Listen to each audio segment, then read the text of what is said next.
प्रेक्षक हो, आजच्या या राजकीय बुलेटिन मध्ये मी अनिता काळे तुमच्या सगळ्यांचं स्वागत करते। प्रेक्षक हो, आता विलंबाचा वेळ संपलेला आहे। सत्ता स्थापनेची तारीख आलेली आहे। येत्या 5 डिसेंबरला अखेर सत्ता स्थापनेसाठीचा शपथविधीचा सोहळा संपन्न होणार आहे। 5 डिसेंबरला मुंबईच्या आझाद मैदानावर हा शपथविधी सोहळा संपन्न होणार असून देवेंद्र फडणवीस हे मुख्यमंत्री पदाची शपथ घेतील अशी माहिती विश्वसनीय सूत्रांकडून प्राप्त झाली आहे। तसेच उपमुख्यमंत्री म्हणून राष्ट्रवादीचे अजित पवार हे शपथ घेतील आणि कॅबिनेट मंत्र्यांचाही गोपनीय शपथविधी यावेळी संपन्न होणार आहे। विधानसभा निवडणुकीचा निकाल लागल्यानंतर सत्ता स्थापनेला होणारा विलंब हा चर्चांच्या ठिणगीला हवा देणारा होता। मात्र आता शपथविधीचा मुहूर्त जाहीर झाला असून या सर्व चर्चा शांत होतील अशी आशा आहे। सत्ता स्थापनेत खाते वाटपावरून रस्सीखेच झाल्याचेही बघायला मिळाले। एकनाथ शिंदे गृह खात्याची मागणी करीत असल्याचीही चर्चा आहे।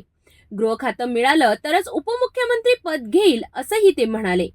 खाते वाटपाच्या चर्चांमध्ये भाजपाच्या पदरी गृह खातं, महसूल, ऊर्जा, सार्वजनिक बांधकाम, गृहनिर्माण, जलसंपदा, कामगार, ओबीसी मंत्रालय, ग्रामविकास, वन विभाग, पर्यटन आणि वैद्यकीय शिक्षणाचे खाते असेल अशी माहिती आहे।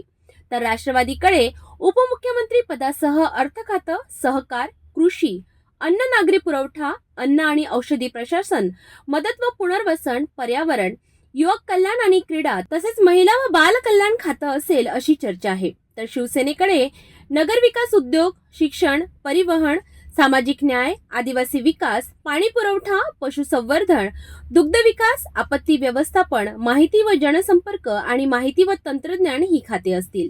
खाते वाटपाला घेऊन अजूनही महायुतीमध्ये रस्सीखेच होत असलेली आपल्याला बघायला मिळते। एकनाथ शिंदे यांची मागणी वरिष्ठ मान्य करतील का?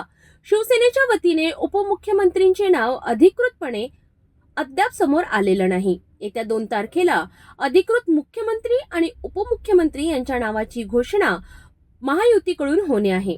आता बघणे आहे की खाते वाटपाचा हा तिढा सुटेल की सूत्रांकडून मिळालेली खाते वाटपाची यादीच कायम राहील।